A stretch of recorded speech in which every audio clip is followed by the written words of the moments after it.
morning, Dr. Bear. I see him on the screen. I don't know if Good morning. Excellent. Thank you for being with us. So we're. Thank you for having me. So it's a pleasure. This is the first time we've had a video conference, so I'm sure we're all going to have to get used to that.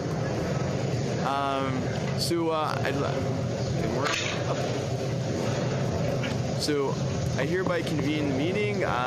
Thank you for coming to this meeting of the Standing Committee on Justice and Human Rights. It's a great pleasure to have everyone here as we continue our discussions on Bill C-14. On a avec nous 3 différents témoins.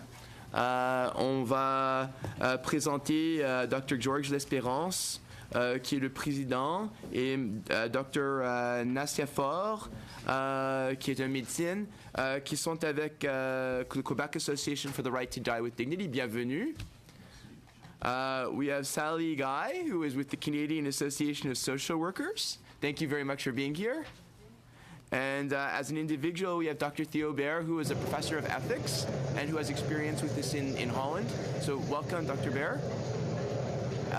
Thank you. The way this will work, as I've explained, is each of you will have 8 minutes to speak to the committee. I would ask you very much to speak to the legislation in front of us, not to speak to your general views of this subject. We're not trying to replicate the work of the special committee. We want to hear your views on proposed amendments or thoughts about the legislation before us. And I very much appreciate you all coming. On va commencer, je crois, avec Dr. We'll begin with Dr. L'Espérance and Dr. Pop.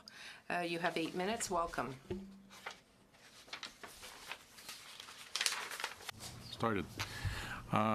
The Association québécoise pour le droit de mourir dans la dignité. We're very pleased to be here and to take a very much for this opportunity to discussing this very important bill. Mon nom est Georges Espérance. Je suis neurochirurgien. I'm George Espérance. I'm a neurosurgeon. I'm president of the AQDMD. Like all neurosurgeons, I have throughout my career had to deal with patients that have been victims of brain tumors, hemorrhages, cerebral hemorrhages, and so on, diseases that gave rise to a long period of suffering. Some patients in this group are very young, like my younger sister who died at 49 years of age. She had a brain tumor that led to palliative care and that finished with her death. I'm accompanied by Dr. Nassia Faure, who is an endocrinologist who has worked with devotion and compassion over the years in the area of palliative care. She is very familiar with the concept of medical assistance in dying. We represent our association, the AQDMD, which was founded in 2007 by Madame Hélène Bolduc, and which is very much in favor of protecting the rights of those people who seek an end to life, which is one that is dignified. Our association understands that Bill C-14 deals with specific sections of the criminal code and is not per se a bill that deals with the medical assistance in dying. In one sense, C-14 doesn't have to reiterate the various conscientious objections that have been made by other clinicians or pharmacists and so on, but rather it is going to deal with those persons who are dealing directly in the medical assistance in dying. Further to the unanimous ruling of the Supreme Court, 2 specific aspects in C-14 are specifically dealt with: the consideration of those persons who have chronic pathologies that are debilitating but not terminal or short-term, and also provisions that deal with anticipated medical guidelines. With respect to those persons having these pathologies, the examples that are the most striking are those that deal with the majority of people who are concerned with neurodegenerative diseases. When cognitive capacities are preserved, these people can give enlightened consent to what would happen in the instance of their pathology. Those people who are considered cognitively capable are able to refuse any type of treatment or examination, but at the risk of endangering their own lives. The multiple rulings of the Supreme Court of Canada and that of the United States have dealt with this issue about treatment to be given to persons in this situation. Any adult who has an incurable disease or who is afflicted with intolerable suffering should have the ability to receive medical aid in dying. We can also think of these people who are dealing with this situation early in life. It would be a paradox to refuse such therapeutic rights, but we have to also look at the compassionate dimension.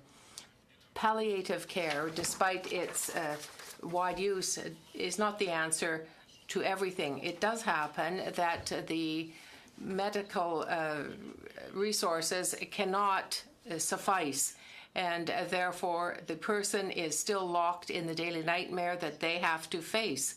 There should therefore be medical aid that would help them to regain their dignity and to achieve their wish for a dignified death. The decision to request medical assistance in dying is, first of all, a choice that is made by the patient himself. If you look at 241.22 of C14, that deals with recommendation number 2 of the bill, that is that medical aid should be given to those persons who have terminal illnesses or non-terminal but serious illnesses that are irremediable and which cause intolerable suffering. As others have said, this can open the door to legal challenges which could be very difficult for patients who are suffering from chronic pathologies but cannot exercise these rights. The second issue is this: the problem of medical guidelines that are going to be taking place. Our association supports the spirit of recommendation number 7 from the Special Joint Committee that anticipates the possibility of medically assisted dying in those persons who have neurodegenerative diseases. The alternative to the final time frame, short or long, of course, is inexorable, and the disease will pursue its course no matter what happens. Our association is therefore asking that 241.21 should include the following provision: that the recourse to anticipated medically assisted aid in dying be available to a person who has received a diagnosis of a medical problem that is irremediable and causes intolerable suffering, and who has retained their cognitive capacity. This is the issue at hand. Let me just say a word about mental health now. Given the present state of affairs, our association agrees totally with the pursuing of the prohibition on those persons who are not mentally fit to make such a request in an enlightened situation. There should be no possible confusion in society between medical assistance in dying and euthanasics. For those persons who are minors and patients who have psychiatric pathologies, some thought should be given to other means of protecting them in the legal arena. Finally, the Quebec Association is wondering about the provision in C14, which is 24.1.1b, which seems to us to open the door to a certain type of assisted suicide. we hold that it should be very clear that medical assistance in dying is an act that should be carried out and administered by medical personnel in each province as well. There are 4 reasons that we feel this way. Medical science today is one that satisfies the medical needs of people, but can also respond to the psychological and emotional needs of the patient. Secondly, the compassionate presence of a doctor or a clinician of some type will help that patient who is facing the administration of the medical assistance in dying. Third, it is essential that there has to be a very stringent framework so that it is a professional, moral, and ethical act. Fourth, we want to avoid any type of possible confusion between suicide and medical assistance in dying. We understand the goal is not to criminalize persons who help another person have recourse to medical assistance in dying, as in Switzerland. But there are also obstacles, the physical capacities, the financial, psychosocial capacities of those persons that come into play. Thank you very much for your attention. Thank you and good morning. On behalf of the board of the Canadian Association of Social Workers and our provincial and territorial partner organizations, I would like to thank this committee for choosing to hear the perspective of social work on Bill C-14. Just quickly about our organization. We were founded in 1926. We're the national association voice for the social work profession. We have a dual mandate to promote the profession as well as to advance issues of social justice. I will get right to the point on Bill C-14. So, although social workers will not be administering or providing a substance to cause death, it's reasonable that they would be involved in the lead-up or the consultative process leading to the decision to undergo medical assistance in dying. Social workers may also be among the care providers to whom a client would bring their end-of-life concerns and may be the first point of contact, actually, in this regard. As key members of interdisciplinary teams, and quite often, actually, as the only health, mental health, or helping professional in certain rural or remote or northern contexts, social workers must be able to provide therapeutic counseling services, supports to clients and their families and even their networks, referrals to service, of course, on the subject of medical assistance in dying, and they must be able to do all of that without fear of criminal consequence. So it's so important also that clients that are considering medical assistance in dying are able to bring these end-of-life concerns to their preferred care provider, and it's equally important that these care providers who are entering into these end-of-life discussions or even consultations can do so without worrying that they're going to be party to an offense. So to this end, CSW is concerned about the lack of clarity around the exemption for persons aiding a practitioner and persons aiding a patient under Section 241B of the Criminal Code, specifically how this might apply to social workers. Furthermore, Bill C-14 focuses very much on the provision, so the actual act of providing or administering the substance to cause death in medical assistance in dying, with little emphasis on the process beforehand, again, that consultative process, the lead up. So again, we're seeking further clarity on 241(1)A, so specifically as to whether social workers who would be participating in client care leading to that decision to undergo medical assistance in dying would potentially be seen as counseling or abetting a person to die by suicide. Of course, we want to avoid that. So to address this, we would recommend that C-14 be amended to clarify the meaning of counsel. Mental health providers, like social workers, provide therapeutic counseling services and engage in therapeutic conversations with their clients all the time. In this sense, counsel has a very different meaning, of course, than the one that's intended by 241(1)A. We think that this could be easily addressed by simply revising the word counsel in 241(1)A to persuades or encourage. So it would read, persuades or encourages a person to die by suicide. On top of that, we would also recommend creating or amending some language to provide an exemption for social workers who would be engaging with clients on the subject of medical assistance in dying, whereas engage, again, could be defined as provision of therapeutic counseling, referral to information, supports to clients and their families, and even their broader networks, and of course, referrals to service. This would just ensure that no social worker who engages with a person or a client on the topic of MAID, or medical assistance in dying, whether preceding or following that person's decision to undergo it, would be party to an offense under 241(1)A and B, and equally that no social worker who would be aiding a practitioner or a patient by engaging with a person on the topic of MAID would also be party to an offense. So I hope I kept that brief, and with that being said, I want to thank you again for hearing from social workers, and I look forward to any questions that you might have. Thank you very much. And may I just say, yes, that was completely on point, and that was exactly what we were asking for, where you stuck to the law and you gave us exactly what you wanted to amend. Thank you so much. Dr. Baer, over to you. Thank you. Ladies and gentlemen, I would like to thank the committee for inviting me today. I will make some remarks, but then I will also go over to the bill itself. In 2001, the Dutch Parliament adopted a law that is largely similar to Bill C-14. For 10 years, I was a member of a euthanasia review committee, a committee which decides after the fact whether a case of assisted dying was in accordance with the law. And in those years, I personally reviewed 4,000 euthanasia cases. In a 2012 government study based on data collected as early as 2010, it concluded that the Dutch law is solid.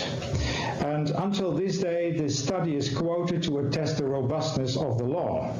Admittedly, the Dutch euthanasia law does provide relief to many very ill patients. It provides doctors the necessary legal protection, and in doing so, it also provides transparency.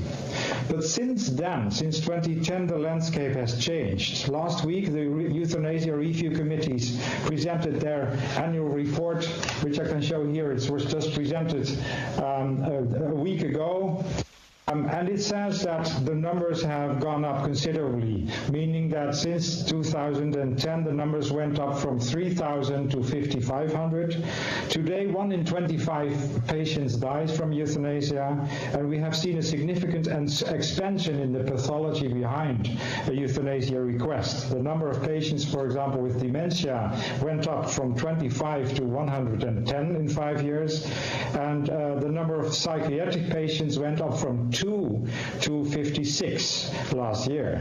Likewise, the numbers of euthanasia for people suffering from age-related diseases went up from a handful to 200. Contrary to what one might expect, the suicide numbers also went up by 36% in the same period. Before the end of this week, a person that is very dear to me will die through euthanasia. He is a man in his 30s, suffering from the consequences of a sex change operation which he now sees as a crucial mistake. We have corresponded extensively, and I begged him not to make another decision that is irrevocable. But the possibility of euthanasia has made him unwilling to seriously consider any other solution. In the words of your own bill, 241.2c, he says that this treatment is no longer acceptable to me. In today's Canada, my friend would still be alive. My friend did not need pressure from outside, because what sufficed are loneliness, despair, self-contempt, and a societal climate in which euthanasia features as a remedy to serious suffering. I honestly think that the law has contributed to this climate, and that's why I think that C-14 may need some adjustments. I do not doubt that Bill C-14 has good and noble and important medical ethical intentions, but I question the effectiveness of its criteria, which in its preamble are referred to as, quote, robust. In the Netherlands, we used exactly the same wording about our own criteria. 15 years later, however, I can tell you that even the most robust criteria may become like wax once new categories of patients start exploring the limits of the law. The criterion of intolerable suffering, for example, has become largely identical to what a patient wishes. After all, when a person insists on having euthanasia, who are we to question the intolerability of his suffering? Or when a person refuses palliative care, who are we to insist that there are still ways that the suffering can be eased in a less radical way? The developments in the Netherlands are even more remarkable given the important increase in the quality of palliative care. care since the 1990s, the so-called pioneering years of the euthanasia law. In an article in the Journal of the Royal Dutch Medical Association, 2 ethicists and a doctor suggest 10 rules of advice to patients who want to have a euthanasia. For example, be verbally gifted but be humble. Do not make a depressed impression on your doctor. If you still enjoy your hobbies, don't mention them. Stress the seriousness of your physical suffering, etc. According to an RDMA survey published last year, 70% of physicians in the Netherlands experience pressure to perform euthanasia, and 64% are of the opinion that the pressure has increased. Ladies and gentlemen, the decision you are about to take belongs to the most far-reaching Parliament can ever make. The outcome will influence the way Canadians will die 30 years or 40 years from now. On a more fundamental level, it will impact the way people define suffering and cope with it. So please therefore allow me 3 remarks. 1. C14 exempts euthanasia from the criminal code. Now, in normal life, any person has a right to do anything that is not unlawful. Consequently, doctors will have a right to perform euthanasia under the given conditions. This right to kill is among the most peculiar elements of the bill. To kill means the intentional, direct, and irreversible act removes a person from the community of the living. Even on request, such a decision should always remain the exception. A society that legalizes euthanasia is bound to have an ambiguous relationship with that same society's resolve to prevent suicide. I do not think that the exemption from the criminal code is the right signal. I would suggest the Dutch system in which physicians are punishable, hard as that may be, until they have provided proof that they have acted in accordance with the exceptions described in the law, in that order. 2. Given the intrinsically problematic ethical character of killing, I think it is desirable that Bill C-14 contains unambiguous conscience protection for healthcare professionals. And finally, I am probably not the only one who is puzzled by the fact that the requirement that a natural death should be reasonably foreseeable contains no specification. In hindsight wisdom, I think the biggest mistake of the Dutch is their failure to include a requirement of life expectation. This had made possible that, I have done research on this, that the average time between a euthanasia and the natural death that is expected has expanded from days or weeks to months, and in certain cases even years or decades. Now, of course, any term has an element of random. However, not being specific about the term has even bigger disadvantages, because it gives away the only element that is left in the law that has an objective character. So I would strongly suggest, even aware of the advantages of it, to include a clear and unnegotiable term such as a 3 or 6 month requirement, and to initiate consultations on ways to alleviate the suffering and to see to the needs of the people who have a longer life expectancy. Had the Dutch done so, we would not have seen much of the slippery slope that we find ourselves on now. Thank you very much. Thank you very much, Dr. Baer. Much appreciated. Now we're going to be moving to questions. So we're going to start with the Conservatives and Mr. Nicholson. Thank you very much, and thank you very much for your testimony today. Let me start at the end with you, Professor Boer. You said that there was considerable pressure that doctors are feel in the Netherlands to perform this. Are there any conscientious objection provisions in the Dutch law? That is not needed, because euthanasia in principle is a punishable act. So nobody can ever be obliged to perform something that is an extreme emergency. But you said in your testimony that there's an increasing percentage of doctors who feel the pressure to perform this. Why is that? Thank you for that question. The former health minister, Else Borst, who was a liberal and who introduced the law, she has insisted from the very beginning that all healthcare professionals are free in doing or not doing euthanasia, and she also resented, she was killed tragically a year ago, she resents the development that doctors are held morally obligated to perform euthanasia. So I would say that it is in despite of the law that we have that there is a strong societal pressure. Thank you very much for that, Monsieur L'Espérance. There are a number of assisted suicides and euthanasia going on and taking place in Quebec at the time. Do you think this law will make any difference to what's actually happening there?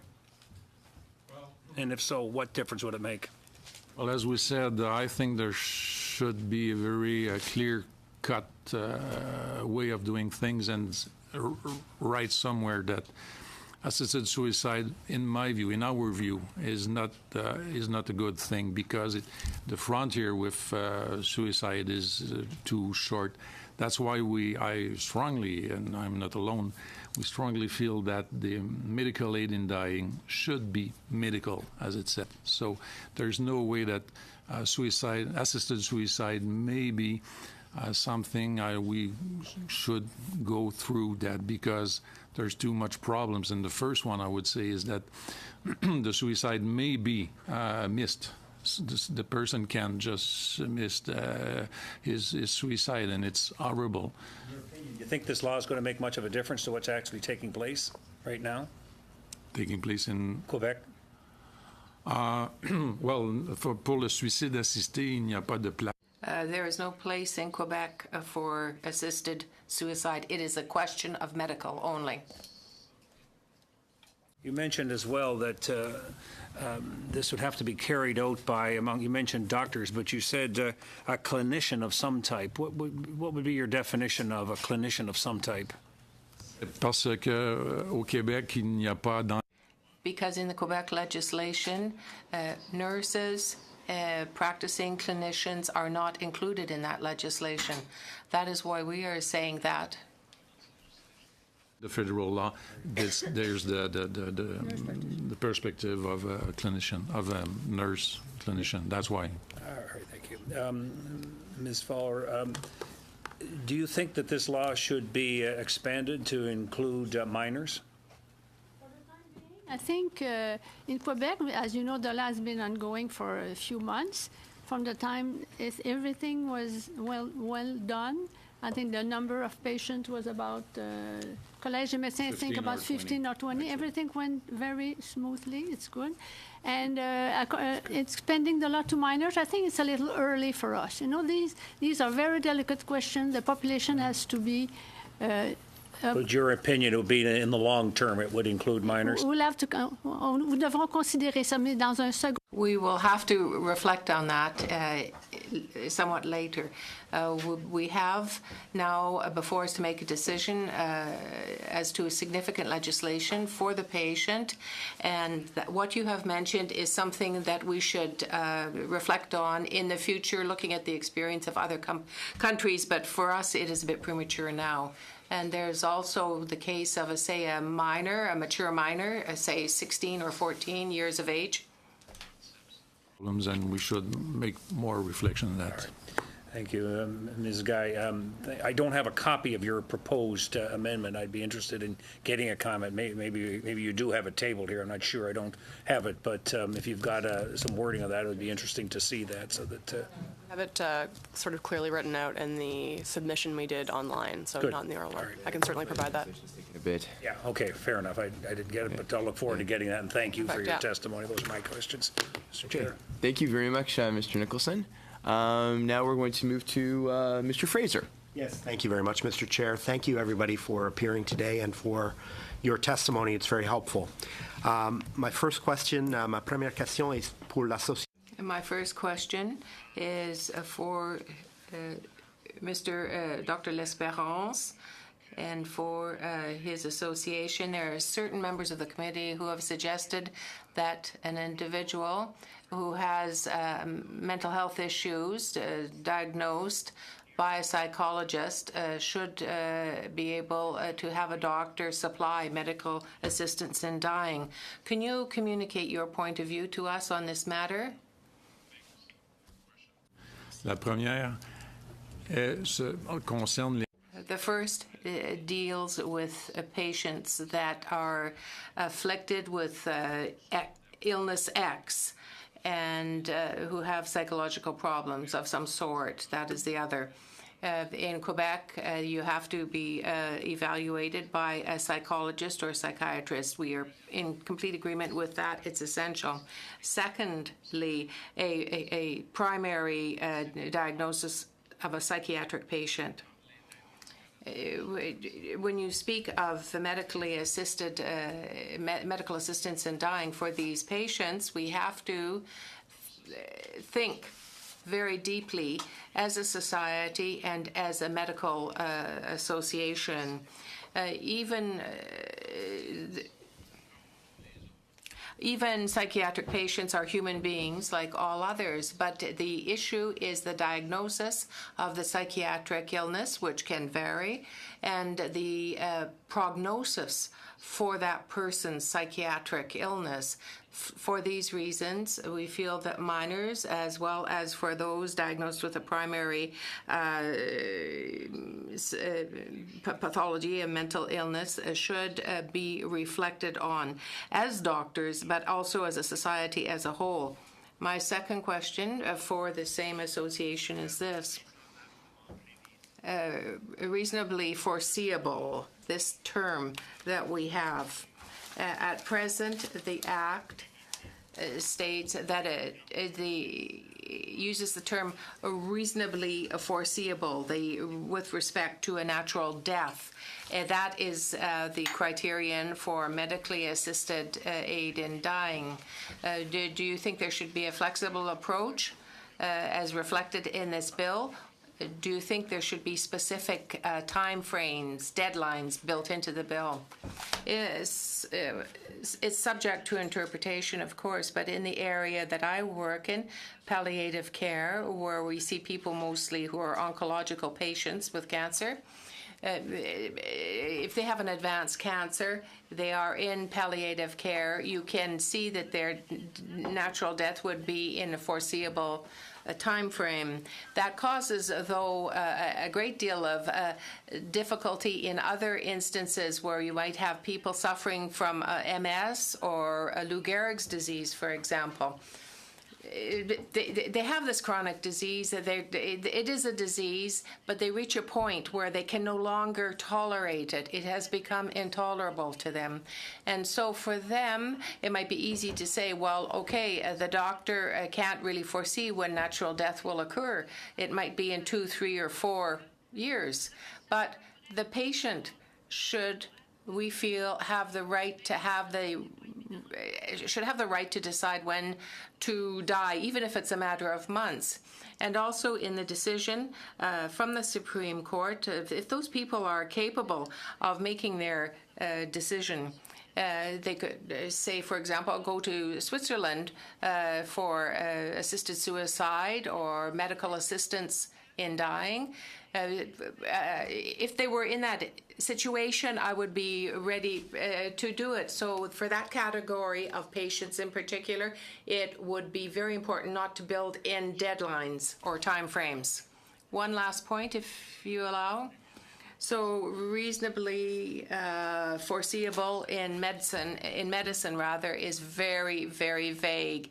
It fluctuates. Anytime we set a time, we're always wrong, almost always wrong, unless the patient is suffering agony, true agony. So between death and agony, you look at it that way. But beyond this instance, we are often wrong when we are trying to be foreseeable as to natural death. And so we have to have the patient's input. It would be impossible, I think, to specify a time frame.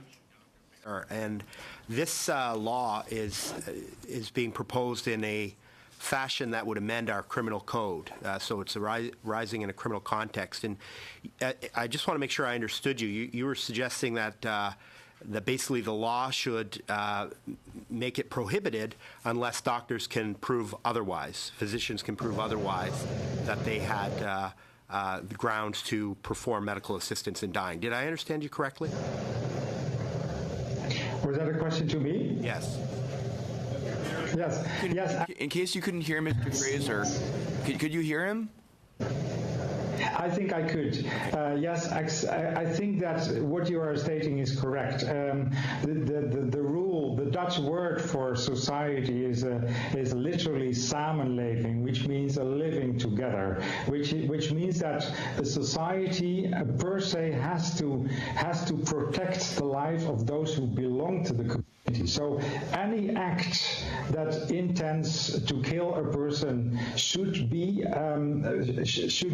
justified on an individual basis. So some doctors experience that as burdensome. On the other hand, the criteria for euthanasia are so clear nowadays, because the review committees have made a jurisprudence that this is no longer experienced as a serious problem. But you're right, a doctor can never be certain before he has received notification from the review committee that he will not be prosecuted. So I guess we're out of time. All right. Sorry, Mr. Fraser. Mr. Rankin. Thank you, Chair, and thank you very much to the witnesses. I'd like to start, if I may, with you, Dr. Faure, and thank you for coming, and thank you for your support of the Joint Senate-House Recommendation number 7 on advanced directives. I appreciated your words about that. I guess my question is, I believe that the Quebec Bill 52 initially contemplated advanced directives, but then didn't go there. I wonder if you could explain why, and what motivates, therefore, your support for that recommendation of the Joint Committee. At the beginning, la loi a été développée. Pardon? Vous pourriez le faire en français. You can speak French, of course. Oh, yeah, it'll be easier for me. Thank you. The first draft of the bill was tabled with many points that were very important for us. But over the time when we discussed with the government, we reached a very good agreement, a level of agreement with all parties, all the stakeholders, who wanted to see that as being human, and we were able to accept the legislation, but we understood that we had to make some concessions.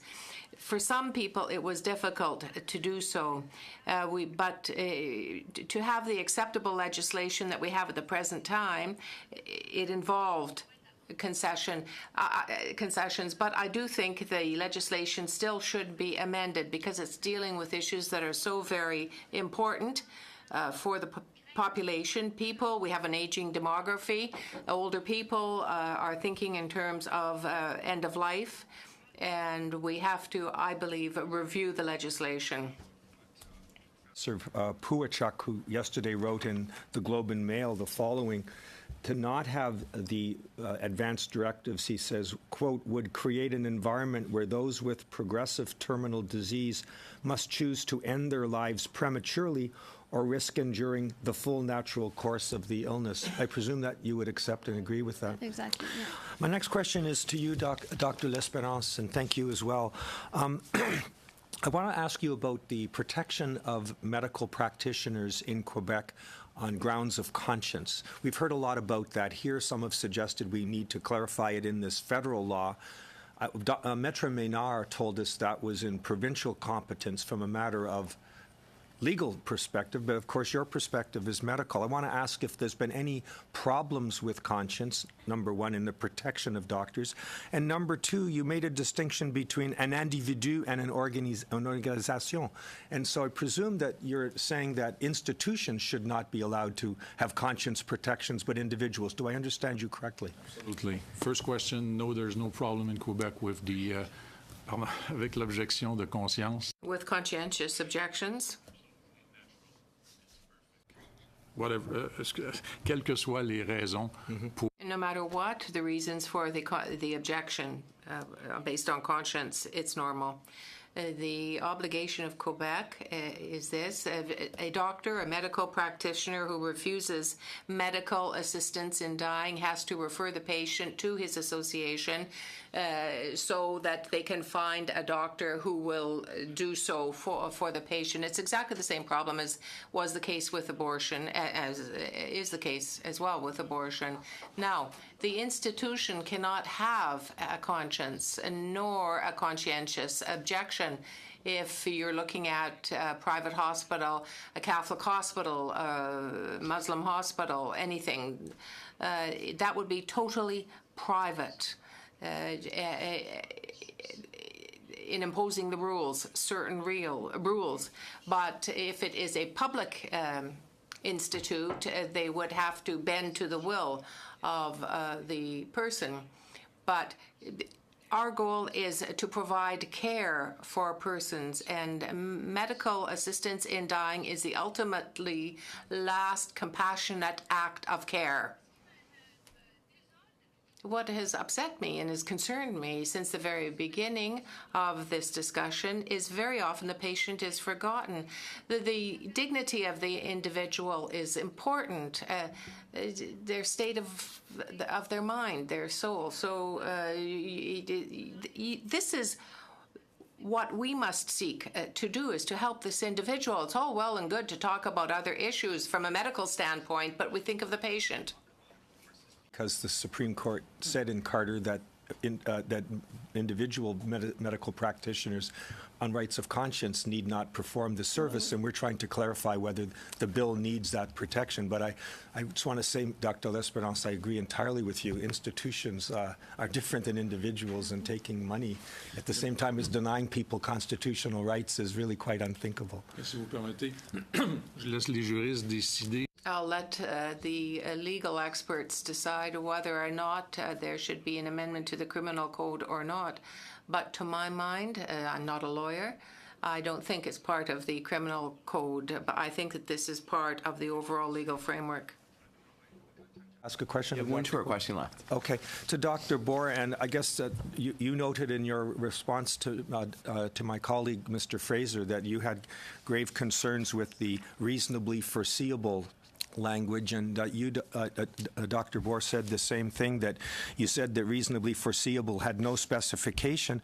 How would you suggest then, when you spoke of a requirement of life expectation, I wasn't clear precisely what you thought we might do to change that very vague expression in Bill C-14? Thank you for that question. Let me just add that we have had the conscientious objection in the Netherlands also from institutions. I can, for example, my research, I know that from all the cases of euthanasia, there was not one Muslim on 41,000 cases. So why would we oblige a Muslim nursing home to provide that kind of care? I don't see it, and I think it's a matter of a tolerating society that you know that this house will not provide this kind of help, and that you'll have to make your arrangements and go to another one. I think we have autonomous citizens, and they know what institution to choose. Now, your question, can you repeat it in just one word? Because I foreseeable, and there was no specification in that phrase. How would you fix it? Are you able to hear him, Dr. His question related to your comment on reasonable foreseeability, subsection D of the requirements, and you had suggested perhaps a time frame of 3 to 6 months in terms of.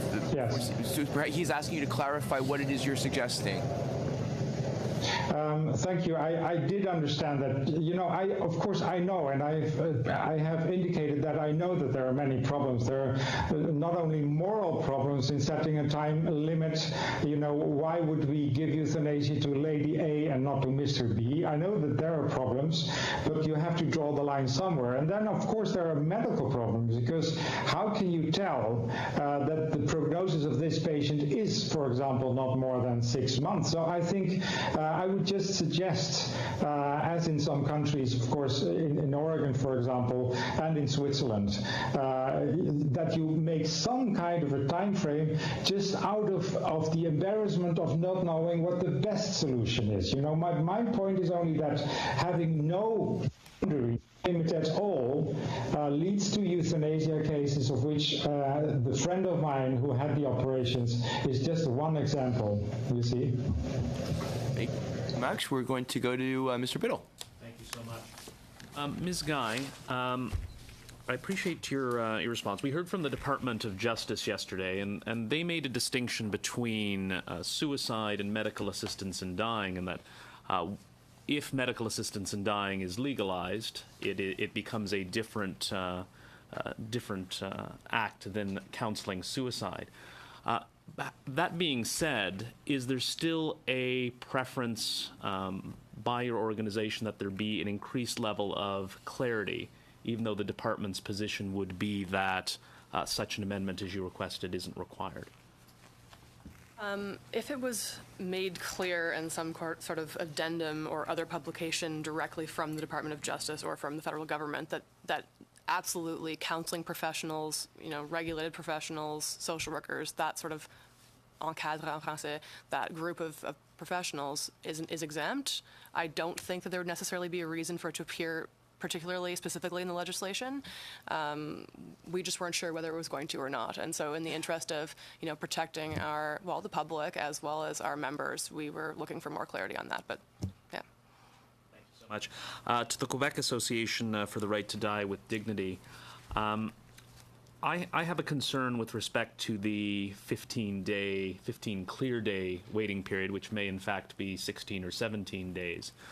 I was wondering if you could comment. My concern comes from the fact if we declare, or someone declares that they're enduring suffering, why must they wait 2 weeks or more to receive that? And again, I appreciate the necessity for perhaps a cooling off period, but I was wondering if you could comment on that specific provision. Excuse me. Oui, c'est un problème. Yes, this 15 clear day is a problem. Why shouldn't it be 13 or 18? For a patient who is very near the end, it is meaningless. That is the first thing. And secondly, patients, the majority of patients, or almost the totality of patients who have that type of illness nearing death, they have given long thought to it beforehand. They don't need the 15 days, not just 15 days. And third, the 15 clear day period can lead to problems. If you have a suffering patient in terrible suffering and gives consent for medically assisted dying, and he is given a morphine or a barbiturate to ease his suffering over a long period of time, then the final dose for medically assisted death may not do what it is supposed to do. The dosage will not be enough. I think that in reviewing the Act, in my experience in palliative care, the majority of patients in that instance are clear-minded one day, the next day they're delirious. So it's very difficult for them. We have to adopt legislation with minimal criteria to provide for essential consent. And perhaps it needs to be amended because in real life, often the legislation is inapplicable. They might become comatose, they will not be able to give consent, and that's going to be a very important point that I think should be amended. It should be changed. One last word. Those patients don't come to a doctor's office one morning saying, I want medically assisted death. There are multiple interventions over time, and there are multiple interveners. The nurses who are particularly close to a patient 24 hours a day, they don't just turn up in the doctor's office one morning saying, I want medical assistance in dying. There's a whole panoply of progress there.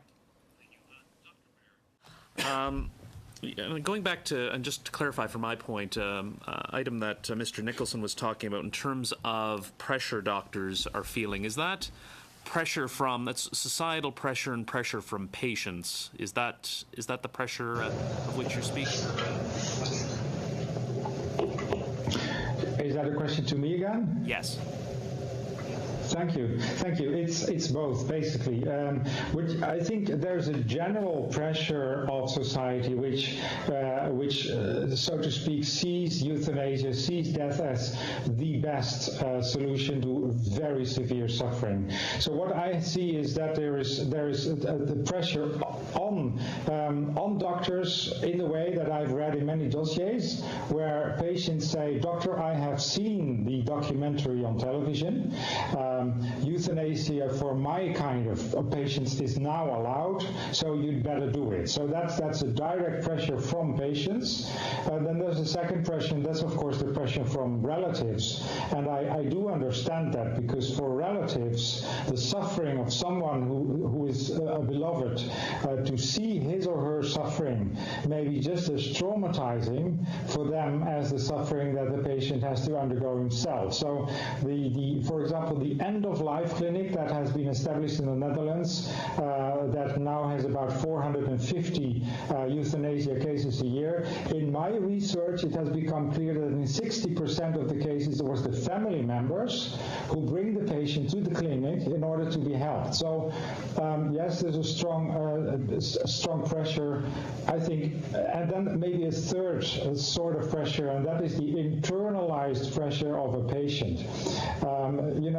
I have seen 1 in about 10 cases where the patient motivates his euthanasia request on the basis that he wants to save his relatives from having to see his suffering. And what you see is that the relatives in that case, they do not put opposition to that observation of the patient. They rather say, "Well, that is very friendly of you, and we may find a way to have you have euthanasia." Whereas I would say that the natural reaction of family members to such a motivation would be, "No, please, mother, don't ask euthanasia because it's too much for us, because it's your life and we will do whatever." You see?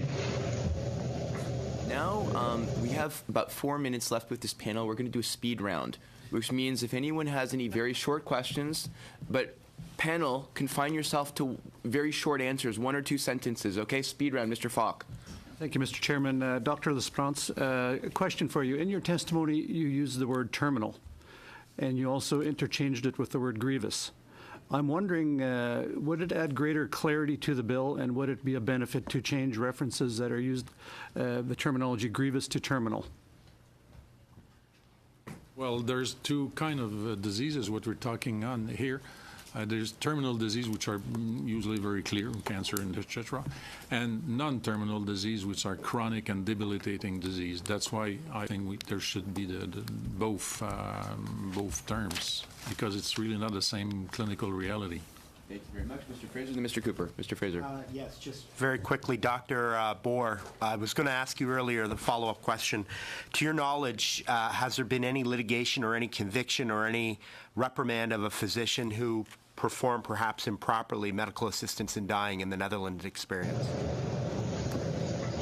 Of 42,000 cases, there were 75 times the report of the doctor was sent to the public prosecutor, but not in one single case the public prosecutor has decided to prosecute, because the doctor normally, he said, "I will never do it again this way." Mr. Cooper, and then Mr. Rankin. Mr. Cooper? Thank you, Mr. Chair. To Dr. Bohr, it's my understanding that in the Netherlands, similar to what is proposed in this legislation, that 2 physicians can decide whether a patient is eligible for physician-assisted dying. One of the concerns that has been raised is doctor shopping. Could you perhaps comment on whether that has been a problem in the Netherlands? Yes, that happens in 2 respects. First, there is doctor shopping in the respect that we have now the end-of-life clinic, which means that when your home doctor, your own doctor, will not provide euthanasia because he does not think that the criteria have been fulfilled, then you can go to the end-of-life clinic and they will provide you as much support for your wish as possible. That is a kind of shopping. The second kind of shopping is shopping for the second opinion doctor, which means that if the first consulting doctor says no, you can go to another one, or another one, or another one, and when you have found one that says yes, you are not obliged to include all 4 reports. You can just include the one report of the yes-saying doctor in your report. Rankin. Please, to Ms. Guy, I wanted to be clear. You've suggested that there 241 subsection 1 about counseling and aiding in B ought to be clarified, and you've given us some suggested language we can look at later. But I wanted to ask, did you feel, therefore, that your participants, if I will, social workers, ought to have a specific exemption from liability the way pharmacists and others do in this bill? I mean, it depends on the legal understanding of it. We're nervous about the word counsel specifically because obviously social workers and mental health providers can be said to be counseling their clients or their patients. We would certainly feel better overall if there was a specific exemption for mental health providers, for social workers. But we also understand that there could be an amendment or language added that would cover a broader spectrum of professionals that are engaging in these types of end-of-life discussions, just to make sure that no one feels muzzled, that they can perform freely and in an empowered way their jobs, their end-of-life discussions with their clients. So. Thank you very much. I want to thank the members of the panel. It was very, very helpful. Je vous remercie infiniment. I thank you all very much. We really, really appreciate your testimony by video conference. Thank you so much. Have a great day, and we'll take a short break, and we'll go to the next panel.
To come to the table, please.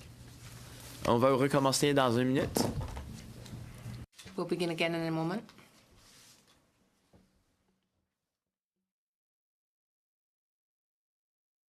Next group of panelists, we're very, very appreciative that you've taken the time out of your busy schedules to come testify before us. I'd like to introduce from the Canadian Medical Protective Association, Dr. Hartley Stern, who is the Executive Director and Chief Executive Officer. And of course, as a Montrealer, he used to be the CEO of our Jewish General Hospital, so it's a pleasure to have you here. From the Canadian Society of Palliative Care Physicians, we have Dr. Monica Brannigan, who is the chair of the Working Group on Hastened Death. And as individuals appearing together, we have Juliette Guichon, who is the assistant professor, University of Calgary Cummings School of Medicine, and Dr. Ian Mitchell, who is a pediatrician, I don't know if this is it's misspelled perhaps, but are you a pediatrician, sir, or a pediatrician? Pediatrician. Yeah, there's just a misspelling error on our agenda. And professor at the University of Calgary as well. So I really appreciate all of you coming. I've explained to you how this is going to work. You each have 8 minutes, and we will start with Dr. Stern. We'll go in this direction. Dr. Stern. We'll only start you after your water is taken in. Bonjour tout le monde. Je suis le docteur. Good morning, everyone. I'm Dr. Hartley Stern from the Canadian Medical Protective Association. Members of the House of Commons, I thank you for giving me the opportunity to participate in this consultation. Education. The Canadian Medical Protective Association, the CMPA, sits at the intersection of the Canadian healthcare and legal systems. As such, we already and will continue to be on the front lines in guiding physicians called upon by patients in individual cases for direction on medical assistance in dying, MAID. It is through this lens that we propose recommendations for amendments to Bill C-14 to ensure the legislation provides clear eligibility criteria and safeguards for patients while ensuring healthcare professionals are not exposed to criminal sanctions for good faith participation in MAID. The CMPA is generally supportive of Bill C-14. Given the complexity of the issue, we believe the bill strikes a reasonable balance between access and safeguards and leaves room for adaptation and change over time as we in Canada continue to gain experience with MAID. Now, as I said before the Joint Parliamentary Committee, it is very important to focus operationally on the issues of eligibility criteria and safeguards. These are challenging issues. The Criminal Code amendments are crucial to confirming that physicians providing a patient with medical aid in dying are not in violation of the general prohibition on assisted suicide. This is a fundamental requirement to permit physicians to enter into that trusting and empathetic relationship with the patient, so essential to the implementation of this policy. We are pleased that the preamble of the legislation recognizes the need to adopt a consistent approach to medical assistance in dying across Canada while recognizing the province's jurisdictions over various related matters, including the delivery of healthcare services, the regulation of healthcare professionals, and the role of medical examiners and coroners. We do believe that the proposed legislation can be improved and submit the following recommendations to enhance operational clarity. I will touch on a few key points and encourage you to refer to our written submission for more substantive remarks. Now, clarity and eligibility criteria and safeguard requirements. The CMPA is pleased that Bill C-14 has provided clarity regarding the age requirement and the issue of advance requests for MAID. We believe, however, that Bill C-14 should state unequivocally whether or not a patient must be at the end of his or her life to be eligible to receive MAID.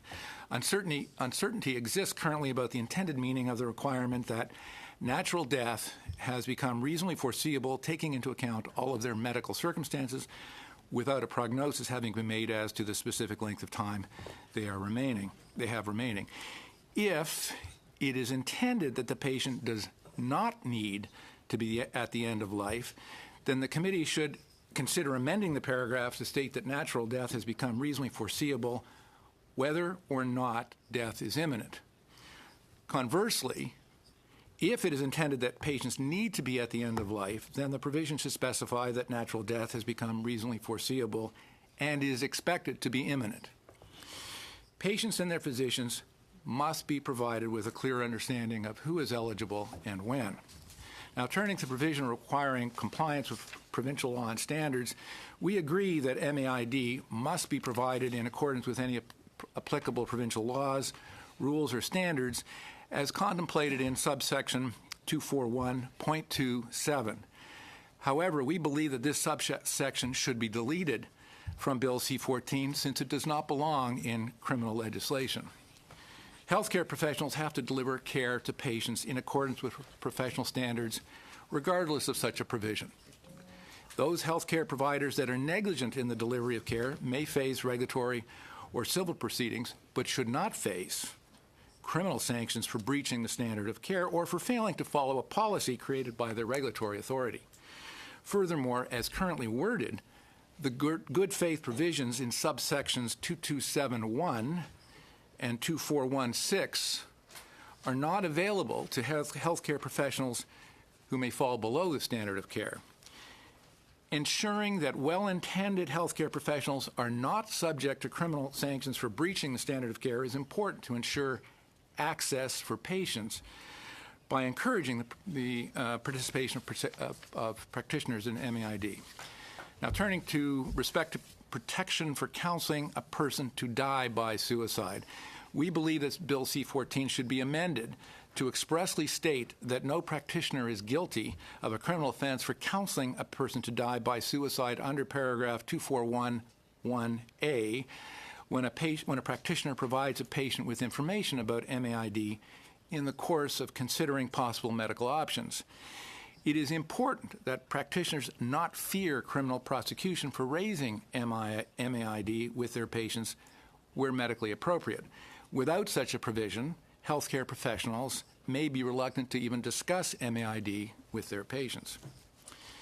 Regarding good faith protections, the bill provides for some degree of protection for good faith compliance, but only does so with regard to criminal sanctions. The CMPA believes that the protection in subsection 2416 should be extended to include civil and disciplinary proceedings for practitioners acting in good faith. Such protection exists legislatively elsewhere. Reassuring practitioners acting in good faith that they are protected from criminal sanction, civil liability, and regulatory sanction is an important provision that will, again, help ensure access for patients. On the issue of disproportionate sanctions, we believe that some of the sanctions provided in Bill C-14 are disproportionate to the relatively minor nature of the offenses. Imprisonment for up to 5 years for failing to inform a pharmacist that the substance prescribed is intended for MAID, and imprisonment for up to 2 years for failing to comply with reporting obligations is excessive and unnecessary. It seems to us that a maximum penalty consisting of a fine would be a sufficient deterrent in those circumstances. On a final note, the CMPA recommends that the brief reference to right of conscience in the preamble of the legislation be expanded, given the importance to practitioners that their personal convictions are to be respected in this area. Consideration might be given to including in the preamble to Bill C-14 language to the effect that nothing in the Act compels healthcare providers to provide MAID. In conclusion, honorable members of Parliament, it is undeniable that this bill bears great importance to Canadians. We support your efforts in working to ensure that this most complex social issue is dealt with in a manner that respects the importance of the relationship between the patient and healthcare professionals and the necessity to ensure that both are protected along this journey. Au nom de l'ACPM, je remercie le comité de m'avoir. On behalf of my association, I thank you for giving us this opportunity to appear before you, and we'll be more than happy to answer any questions that you may have. Thank you, Dr. Stern. We will go on to Dr. Brannigan now. Good morning. My name is Monica Brannigan, and it's a very big honor to represent the Canadian Society of Palliative Care Physicians. We are a society of 500 members, and we're dedicated to improving the quality of life for patients with life-limiting conditions. We have some very specific recommendations that we would like to offer in the spirit of finding a Canadian way that respects the diversity of views. Underlying the three amendments that we are recommending is the intention to make the right of access to palliative care as robust as the right of access to hastened death. It does not make sense to have these rights enshrined in legislation to be able to hasten your death without also having the same protections to receive palliative care. And the reason that's important is two. As Canadians, we value fairness, and the vast majority of Canadians will not avail themselves of hastened death, and they can benefit from palliative care, whereas perhaps 3 or maybe 4% of Canadians might want to hasten their death. It also speaks to the issue of voluntariness. Can one actually decide to hasten one's death if there is not a viable alternative? So the three amendments that we would ask you to consider, number one, in the general preamble, and whereas the Government of Canada has committed to develop legislative and non-legislative measures that would support the improvement of a full range of options for end-of-life care, we would ask that you add, including the establishment of a National Secretariat in Palliative Care. And the National Secretariat would be charged with implementing a National Palliative Care Strategic Plan. This work has already been done by some very respective groups of people. This would allow us to decide what are Canadian standards and how do we monitor them. This would allow us to decide how do we best educate all healthcare providers in talking about death and dying, in advanced care planning, goals of care, palliative care. This would allow us to think about how to support family and caregivers, either with job protection, income support, education, how to have these conversations with their loved ones. And at a national level, to begin a discussion about how do we shift funding from institutions into the community, which is where patients want to die. And lastly, to begin a public education campaign about what are options at the end of life and how do we demystify death and dying, because that by itself will reduce a lot of suffering. Our second suggestion refers to the eligibility criteria, and that would be in section 241.2, and under criteria D, that patients will have made a voluntary request for medical assistance in dying that in particular was not made as a result of external pressure. And we would add that you consider adding or lack of access to services required to address the root causes of the request, including but not limited to palliative care. So how can a decision really be voluntary if there is not an alternative is really what we're saying, and this is something we need to absolutely pay attention to. We do not want somebody choosing this because of a lack of an alternative, and as Canadians, that's not, I think, what we would choose. Our final recommended amendment would follow in that same section, but add a new element, and that would be to provide documentary evidence that the eligibility criteria have been met using federally established standards. And this is really just a way of recording the fact that the roots of suffering have been explored, that patients have been informed about options, that options are available. And this is going to give you really good information about why people request this service. And you have committed to a review in 5 years. It's also going to inform that kind of decision making. And without really good evidence, it's just going to be a matter of opinion. Thank you. Thank you so much. And now we'll go to Dr. Guichon and Dr. Mitchell. So however you want to divide your time, please go ahead. Thank you. Thank you very much for your invitation to address a section of Bill C-14. We are both from the University of Calgary Medical School, but whereas I'm trained in law with a doctoral degree and called to the Bar of Ontario, my colleague Ian Mitchell is, as you've heard, a pediatrician who is a specialist in pediatric respirology and in ethics. Section 243.31 sub 3 concerns regulations about creating, collecting, using, publishing, storing, and disposing of information about requests for and provision of medical assistance in dying generally. We respectfully make two recommendations concerning this subsection. But before we do that, we respectfully recommend that this subsection of the Criminal Code should be based on the following two principles. First, all deaths that occur in Canada must be recorded accurately.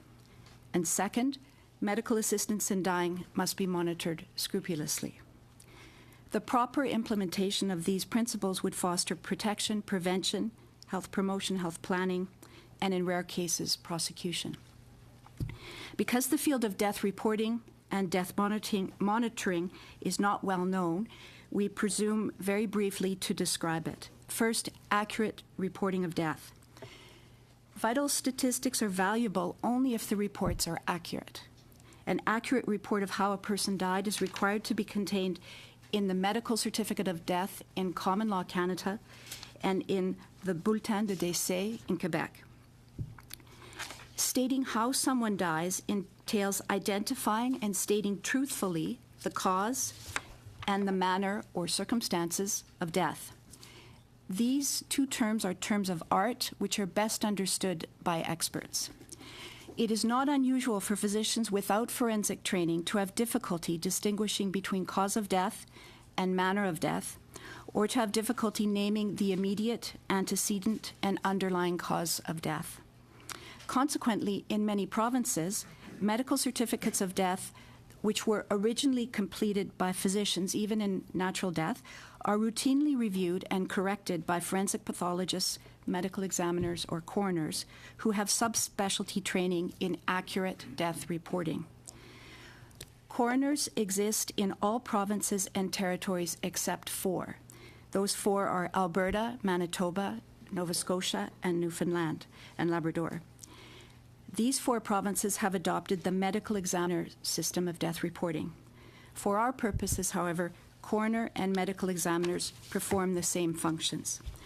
Sometimes only these experts are permitted to establish cause and manner of death and to complete the medical certificate of death. For example, in Alberta, Manitoba, Prince Edward Island, and Nova Scotia, when a death occurs within 10 days of surgery, only the medical examiner or coroner may complete the medical certificate of death. Such requirements ensure that death is reported accurately. And Dr. Mitchell will discuss scrupulous monitoring.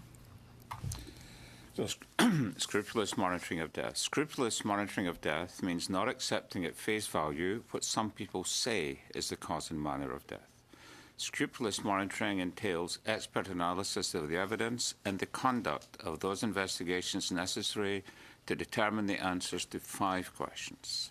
Firstly, who died? Then, how did the death occur?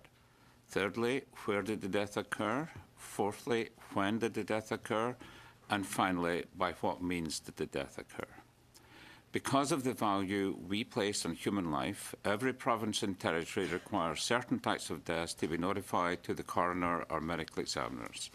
For example, in Alberta, reportable deaths include those that appear to have no explanation, occur unexpectedly or as a result of violence, accident, or suicide, or when the person was in the custody of the state, such as in prison, in a mental health facility, or in child protection. Mandatory reporting of certain deaths ensures that the person best qualified in death reporting answers the important questions surrounding the death. Coroners and medical examiners are qualified to determine cause and manner of death accurately, to report this information truthfully, and to know when further investigation is necessary. And I may say that both of us, both Dr. Juliette Guichon and myself, have had professional experience with the Alberta Medical Examiner System or with the BC Coroner System, and can attest directly to the professional manner in which they have conducted investigations. It is important to note that deaths that occur by the injection or ingestion of lethal doses of medication are already mandatorily notifiable deaths in at least 9 Canadian jurisdictions. Therefore, in at least 9 jurisdictions, medical assistance in dying is already mandatorily notifiable to coroners and medical examiners. All jurisdictions should require that medical assistance in dying be notifiable to coroners and medical examiners because the Supreme Court of Canada in the Carter decision requires scrupulous monitoring of physician-assisted dying. There are at least 3 ethical reasons to ensure that all medically assisted deaths are notifiable only to coroners and medical examiners and require them to transfer aggregate data to the federal government. Such a system would limit disclosure of sensitive health information, provide families and loved ones the truth, which can aid grieving, and help ensure that Canadian vital statistics are accurate. At a practical level, using only the coroner and medical examiner offices to determine and record these deaths would, except that coroners and medical examiners in 9 jurisdictions are already required to monitor such deaths, avoid problems of creating new and untried offices, and avoid the problems of fragmentation of accountability and confusing multiplicity of oversight mechanism. As well, using the current reporting structure would benefit from the coroner and medical examiner expertise in determining cause of manner of death and in reporting on trends of interest and concern. Employ the existing structures that govern a coroner and medical examiners and that hold them accountable, and reduce public expenditures by avoiding the creation of probably very expensive new offices. No strong argument has been advanced either in court or by expert panels for health professional regulatory authorities that can justify excluding coroner and medical examiners from reporting on this new form of non-natural death. Although there is much that seems new about medical assistance in dying, non-natural death is not new, nor is the expertise of our coroners and medical examiners. They have unique experience in distinguishing among manners of death. And it would be wrong to discount history, and specifically in the United Kingdom, where a physician killed over 215 homicides. This is just one example why scrupulous monitoring in dying is essential. Accurate reporting and scrupulous monitoring reflect the value Canada places on human life. These expert activities ensure investigation of deaths that occur in uncertain, dangerous, and preventable situations. They result in recommendations to benefit others, and they satisfy the public that the circumstances surrounding death will not be overlooked, concealed, or ignored. Therefore, we respectfully recommend that 1. The Ministers of Justice and Health invite chief coroners and medical examiners and the Forensic Pathology section of the Canadian Pathology Association to a meeting to agree on terminology of cause and manner of death for the practice of medical assistance in dying. And secondly, this committee require under Section 241.313 that reports of the provision of medical assistance in dying come to the federal government only from the provincial or territorial coroner and medical examiner's office without exception. These 2 recommendations would help the federal government to ensure that medical assistance in dying in Canada is reported and monitored by the book. They would help safeguard patients, the general public, and physicians, and generate reliable data that would reveal trends of interest and concern. In sum, we respectfully ask that you establish the reporting and monitoring of medical assistance in dying in a manner that is accurate and scrupulous, and in these ways, excellent. Thank you.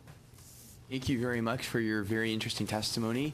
We're now going to move to questions, and again, what I suggest before every panel, try to have tight answers and tight questions. And we're delighted to have Mr. Genuis join us today. Mr. Genuis, you're first. Thank you, Mr. Chair. It's an honor to be here, and since this is my first time subbing in this committee, I just want to start by complimenting the committee and you, Mr. Chair, because I've seen the list of witnesses, and I really appreciate that it seems like you're going to hear from a broad range of diverse different perspectives. And one of my concerns, frankly, about the special committee is that I think that there were many perspectives that were missed, so I look forward to the deliberation that's going to happen here. Now, I want to focus my questions on the issue of advance review. Specifically, Mr. Stern, I really appreciated your comments about the need to clarify reasonable but foreseeable. We've heard the arguments from some that this flexible criteria trusts doctors, gives them flexibility. But what I've heard from physicians is that they actually would appreciate legal certainty so that they have a clear understanding from the legislation about what is and is not allowed. Now, you talked about, and I understand the point you're making about physicians not facing criminal prosecution who, if they acted in good faith, but they fell below the standard of care. I understand the argument you're making, but I think patients might also have the concern that if rules were not followed, if they didn't meet the criteria, or if they hadn't consented, that someone could escape prosecution if they could demonstrate, at least beyond a reasonable doubt, that they had good intentions. So we have to, I guess, balance concerns about patient safety with doctors not wanting to face prosecution if they didn't follow the criteria. So I want to just ask you, doesn't this underline the need for some kind of advanced legal review? Advanced legal review of some sort would protect patients because it would give them the certainty that they had consented and that the criteria were followed and that they would be protected. But it would also give physicians a certainty that once a particular case had gone through advanced legal review, that they wouldn't have to worry about prosecution at that point because it would be very clear then that criteria had been met and legal expertise had viewed it. I'd be curious for your comments on that. So from our perspective, we have no problem with the concept of advanced legal review. That's not in the legislation as we understand it. And I think there are reasons why it's not in the legislation. Our perspective on this is we would support our physicians to be able to provide, we want our physicians to enter into the relationship with the patient and feel comfortable, just as you suggested, in providing access to medical assistance in dying. We see that a prejudgment with a legal review would be an obstacle, that it's going to create delays, it's going to create a time lag, and make it much more difficult. We sit at the coalface between the legal system and the healthcare system, and under the way the legislation exists, which we think is the right way to go, we think there are enough protections at the provincial colleges, on the regulatory side, in civil matters, that physicians who, in the extraordinary high percentage of times, will act in good faith and do the right thing, will do so under the legislation as it's currently legislated. If you want to change the legislation, put those legal provisions in, our organization will walk our members through it. But we think that if you're asking my opinion, I'm thinking it will add undue delay and reduce the patient's comfort zone. Can I just ask a follow-up then? It seems to me like you're saying, on the one hand, that the safeguards are adequate, but on the other hand, that physicians should be able to avoid prosecution if they can demonstrate some degree of good faith, even if they take someone's life who didn't consent or didn't meet the criteria. It would seem to me that you wouldn't be worried about that protection from prosecution if you thought the safeguards were adequate. I'll further just note that there's many processes for advance. Yeah, sure. But let me just make this point real quick. Because I didn't say that. Oh, okay. No, sorry. Go ahead then. Yeah. So I didn't say that a physician should be able to escape prosecution if he acted in bad faith. I mean, that's a criminal act. We think any physician who does not act in good faith should bear the consequences. We're saying that a physician who does act in good faith to do the right thing should be exempt from criminal prosecution. Those are two very, very different things, sir.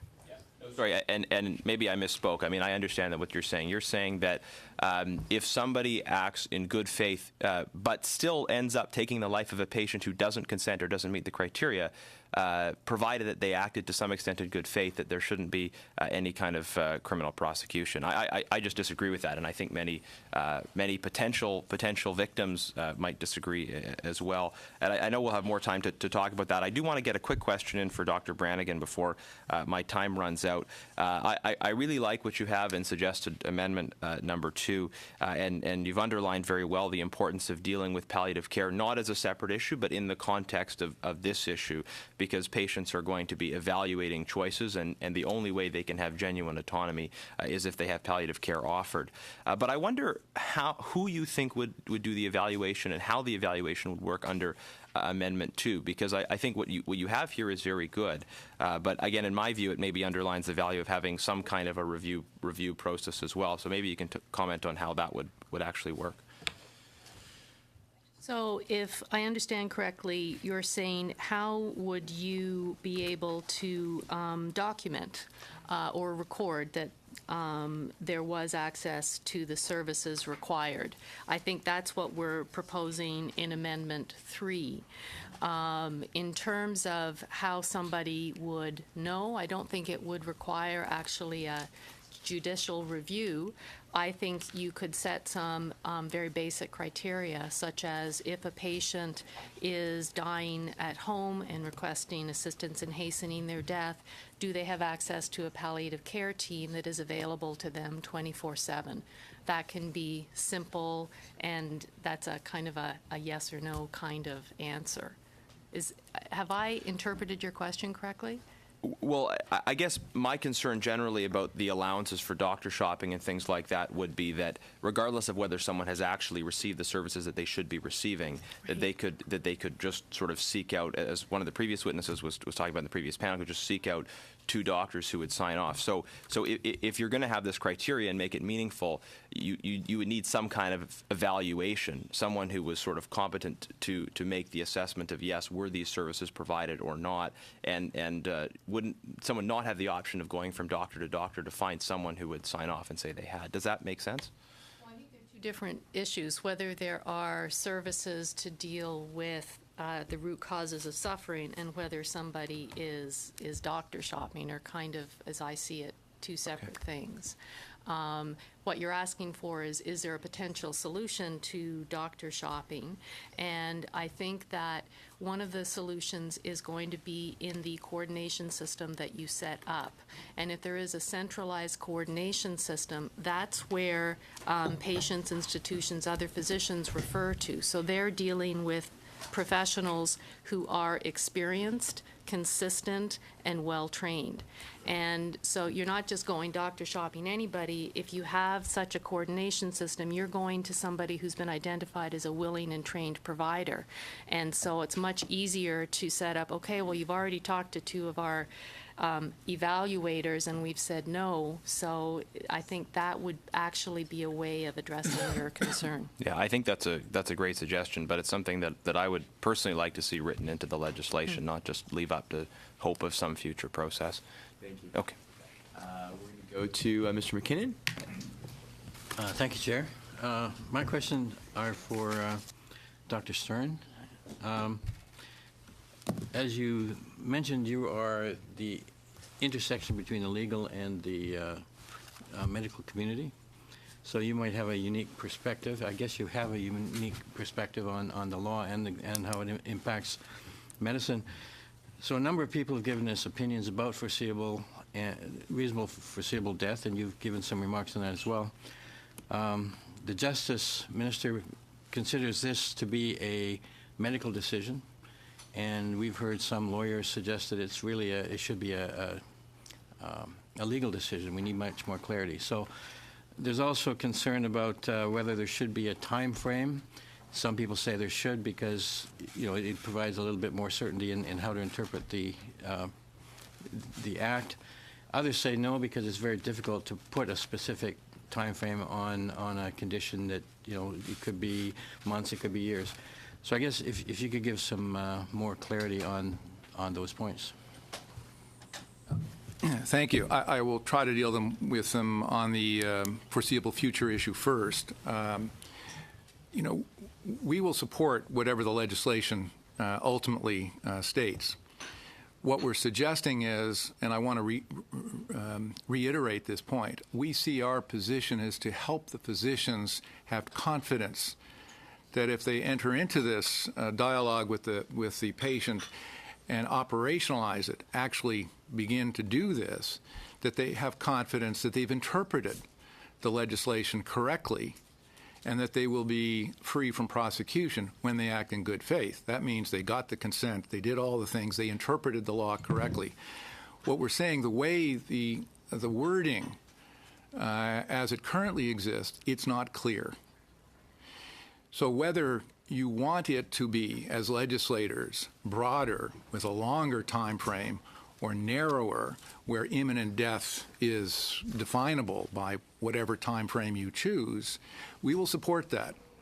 We just want you to say it clearly so when the physician phones, and they will call us for advice, we can say, this is what we understand the legislation to mean.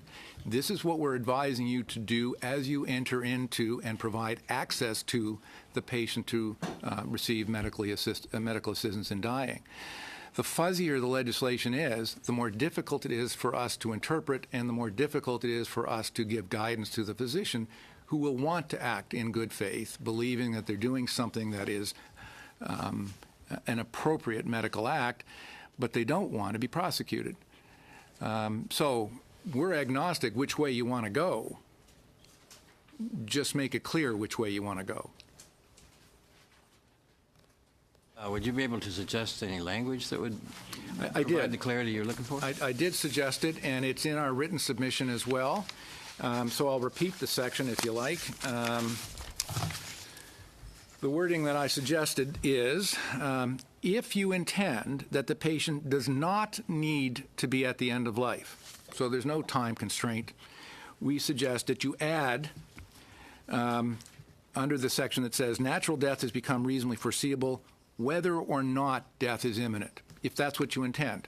Conversely, if your intent is that the patient should be at the end of life, we suggest that you add, natural death has become reasonably foreseeable and is expected to be imminent.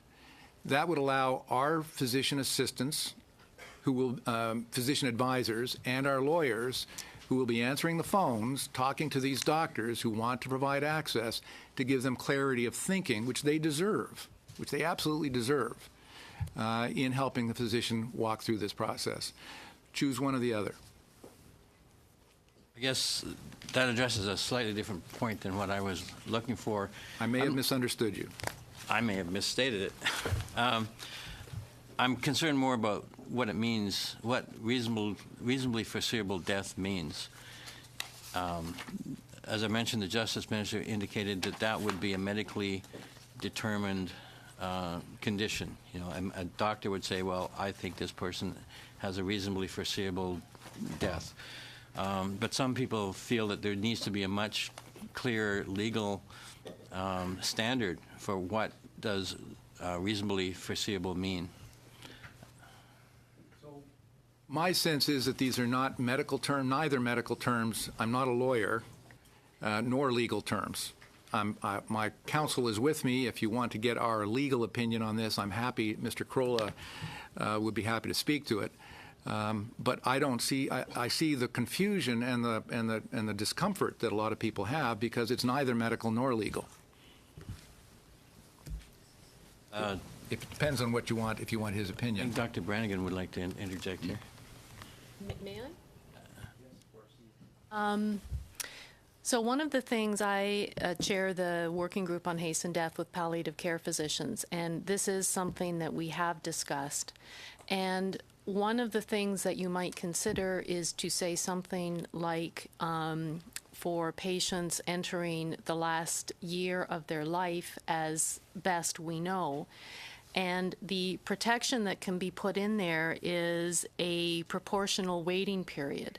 So, for example, if somebody is clearly dying within days to weeks, then 15 days may not be reasonable. If somebody is, well, gee, you know what, maybe they have a year, maybe they have longer, then maybe there should be a longer cooling off period. So that is a way that you could balance it out and offer some sort of protection. But I can tell you that among my colleagues, not only palliative care colleagues, this reasonably foreseeable does not have a medical meaning because it's reasonably foreseeable that we all die. So it's too vague. Mr. Rankin. Thank you very much. And for Dr. Stern, you were very helpful during our Senate-House deliberations, and you were equally helpful today. And I take your testimony very, very seriously because, of course, as you say, you're on the front lines. You're at the intersection of medicine and law, and you're the ones who decide whether a doctor's going to get coverage if they're sued for trying to, in good faith, implement this law. So I take it very, very seriously what you said. I have to say we didn't have an opportunity to read your very careful submissions in advance, and so I want to make sure we do justice to them. To pursue something that Mr. McKinnon and you were discussing, this is this issue of the Bill C-14 trying to provide clarity through this reasonably foreseeable, which seems like most witnesses have told us they agree has not occurred. And then you make a couple of suggestions, depending on which way we want to turn, you say, whether to add to that, whether or not death is imminent or otherwise. Now, the testimony that we will hear from, and the legal commentary many of us have been hearing about the implications of Carter, the Supreme Court cases, it was deliberately not to be left to terminal patients, not to be limited to people at the end of life. That they were very deliberate in their choice of the words, grievously and irremediably ill patient. No suggestion that there was terminality at all. And so the euphemism of that their natural death has become reasonably foreseeable it will be argued is inconsistent with what the Supreme Court said. So I would suggest to you that if that's accurate, your choice about adding the phrase whether or not death is imminent is a non-starter. So the alternative one you're suggesting for this is when the provision should specify natural death has become reasonably foreseeable and is expected to be imminent. It's just, with respect, equally fuzzy and ambiguous, and I'm not quite sure where to land on this. Other witnesses, Mr. Maynard from Quebec yesterday said we should just eliminate this section. It adds nothing. Now we've heard today that it's neither legal nor medical. I'm just wondering why your recommendation didn't simply say, to get rid of that ambiguity, that we should delete that phrase. When we were asked to testify, we were asked to comment on specific areas that we felt were in need of revision. In as thoughtful a way as we could, we gave you two options. You've declared a third one.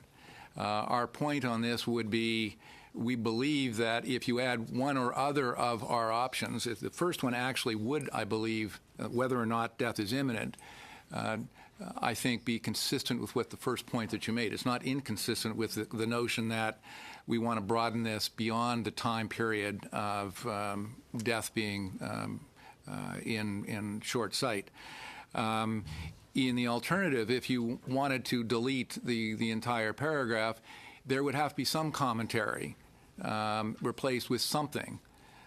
Again, I want to emphasize our objective is to make it easier for physicians to participate. It's clarity that we seek so that physicians are comforted that they're doing the right thing to provide access and that they're not in contravention of any statute. I wish we had time to go over each of your very thoughtful recommendations. Obviously, I won't have time to do it. Hopefully others will pick up on it. But you mentioned the first recommendation was that subsection 241.2 sub 7 be deleted. And I wish you could elaborate a little bit on that. Why would you say that should be deleted? It was the first of your specific recommendations. It doesn't add anything. It doesn't add anything to existing provisions under, and it's not part of the criminal act. It's not a criminal act. So why add it when the provisions under each province have provisions now that would deal with this quite adequately? So it doesn't add anything, and it, in fact, fuzzifies a bit. Right. So we will be able to provide guidance again to our physicians better if that section is deleted. And I won't have time, as I say, to go through your disproportionate sanctions point, but I thought you made very, very sound argument there. It seems completely disproportionate. I would agree with you. But the last one that you one of the others you talk about is interaction with any provincial or territorial legislation. Quebec has a law. Other provinces will soon have laws. One assumes certainly their colleges will have regulations to deal with this. And you say that it wouldn't be a concern if the provincial legislation is more restrictive, it's possible, however, it's possible that some provincial frameworks could be less restrictive than Bill C-14, and then access to medical assistance in dying might be affected if practitioners are uncertain about which legislation will prevail based solely on the doctrine of paramountcy. So you're saying, whatever you do, give us some clarity about which rules apply, provincial or federal. Normally it'll be the federal one because of paramountcy, but you're saying, wait a second, that might be problematic if it's more restrictive. Is that correct? So let me use an example. If we were to include in this legislation, for example, mental health being the sole criteria, a patient having a mental health problem only, and the provinces, the other way around. If the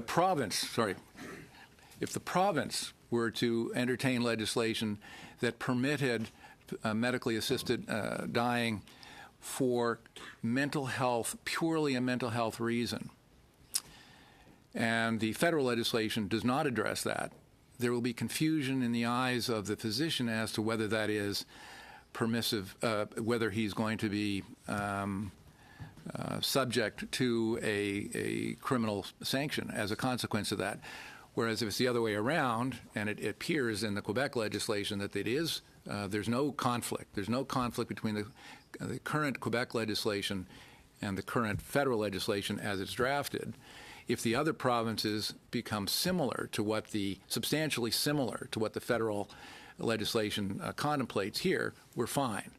It's only if one of the provinces gets broader and includes things that are not in here that our members are going to get in conflict. So final point, because I know I'm going to be cut off. Or am I being cut off right? Well, One quick question. You've exceeded the time. If you were able to do it in 20 seconds, back and forth. You've made some very specific recommendations, very, very deeply concerning recommendations. Would you recommend that doctors are covered? Would you recommend coverage for doctors in light of the uncertainties in this bill that you've pointed out? So let me make it clear. We have been around for 100 years and will continue to provide protection to our members no matter what. What we're concerned about is giving them the best advice. This is about operationalizing a new law. This is about making it easier for a physician to enter into that relationship with the patient to allow this to happen. The clearer you make this legislation, the easier it is for us to provide that protection for the physicians. That's our intent. Thank you so much. And we're going to go to Mr. Hussain. Yes, thank you, Chair. I have a number of questions. I'll start with Mr. Stern. Under Bill C-14, the legislation only requires one request to be made for medical assistance in dying. Other jurisdictions require more than one request. How do you feel about that? Do you think that's adequate to have one request? We think this is consistent and sufficient based on our understanding. We're not the experts on world systems or the other jurisdictions under which this law or similar laws are enacted. We think the committee has been thoughtful in the way they brought this forward, and we will work with it and we'll advise our physicians accordingly. So we're agnostic as to whether it should be 2 or 3 or one physician, one nurse. We will advise our physicians to comply with the regulation as written. And in terms of your duty to protect medical professionals, do you feel that Bill C-14 provides adequate protection from criminal prosecution for medical practitioners who provide medical assistance in dying? So I made several points around adding some clarity regarding the good faith provisions. I think the honourable member at the first was a bit confused as to our approach here. We think that physicians who act in good faith, and that means understands and ensures that the criteria as set out in the legislation are accounted for, and that includes an appropriate consent, appropriate discussion, and all of the other elements that are in here that, if drafted the way it is, protects the physician from criminal prosecution. Where we're concerned is it doesn't protect the physician from civil prosecution or from regulatory matters, and we think it should be, we recommend that you add that, again, good faith, doing all the things that are suggested in here in this action should limit the physician's exposure to sanctions from civil prosecution or from a regulatory body. The next question is for Dr. Mitchell. Bill C-14 requires a 15-day waiting period between the time the request is made for medical assistance in dying and that request is signed and the day on which medical assistance in dying is provided. And this permits medical personnel to, but it also, the bill also allows for medical personnel to use their discretion where a loss of capacity to provide informed consent is imminent.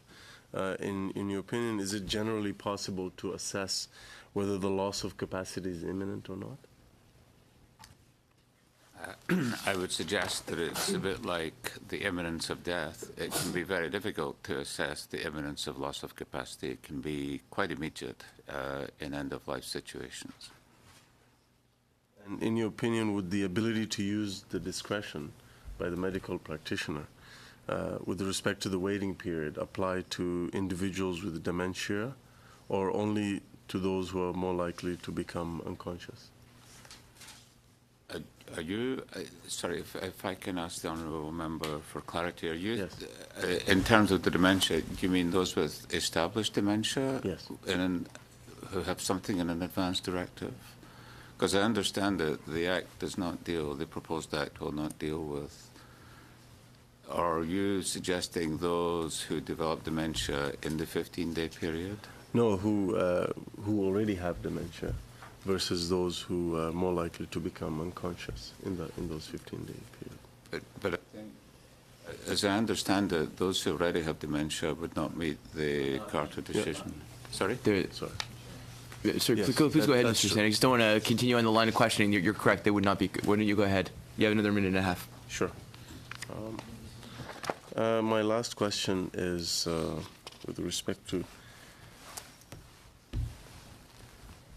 Mr. Stern. In your opinion, does Bill C-14 respect the conscience rights of healthcare practitioners who do not want to participate in medical assistance in dying?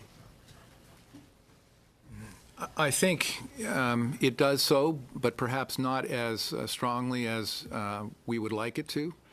And I made suggestions about adding some wording in the preamble.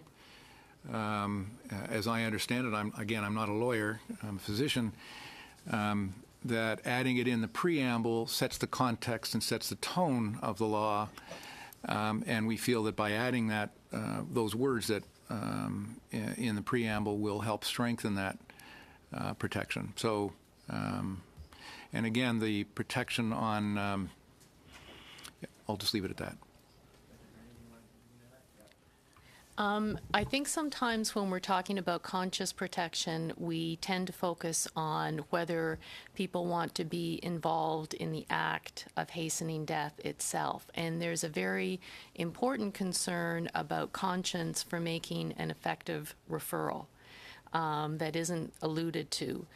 And again, the solution to this is to, and I understand that the Canadian Medical Association will speak to you on this matter, but is to have an effective coordinating system. That will take care of that, and I think that is going to be a significant issue to force physicians to make a referral that they feel complicit in the act. And so what I'm saying is I'm not sure that that needs to be put into the criminal code. I think in terms of implementation, to have a separate coordinating system will absolutely ensure access to patients and will give the conscience protection that physicians need and deserve. Could I make a supplement, just a small comment on that point? Yeah, sure. So in our submission to the Joint Parliamentary Committee, we recommended that the wording and the way it was drafted in Quebec, I think, would be a very useful addendum for this parliamentary committee that would ease the concerns of those people that my colleague is concerned about, those that have even a difficulty referring, that the legislation in Quebec is very thoughtful on this matter. Thank you very much. We're going to do our lightning round right now. I have one very quick question for the panel that I'd like each of you to answer. I understand there's some people, Mr. Rankin suggested this, that believe the concept of reasonably foreseeable death should simply be dropped, but presuming that it is there, you've asked for clarity. I think you've asked for clarity, Dr. Brannigan. I'm interested to see if we use the concept that they use in Oregon or in the United States, where we say that the death is medically likely to occur within 6 months or a year, whatever time frame we say. Would you prefer that to the concept that is in the bill right now? Dr. Stern? Yes. Yes. Dr. Brannigan? Yes, and to be evaluated in 5 years. Absolutely. Dr. Keisha? Yes, provided those are the only two choices. Yeah, well, those are the choices I'm giving you. Doesn't mean that's a choice everyone else will give you, but those are the choices I'm currently asking. Yes. Yeah. Again, I didn't say it was consistent. I just asked that question. Thank you. Mr. Cooper, you had a quick question. Quick question for Dr. Stern. You alluded to the need for conscience protections for physicians. What about for healthcare institutions? What are your comments on that? I know that in the Loyola decision, Chief Justice McLaughlin recognized that under Section 2 of the Charter, that the conscience rights of physicians and institutions are intertwined. Yeah, I run an organization that protects physicians.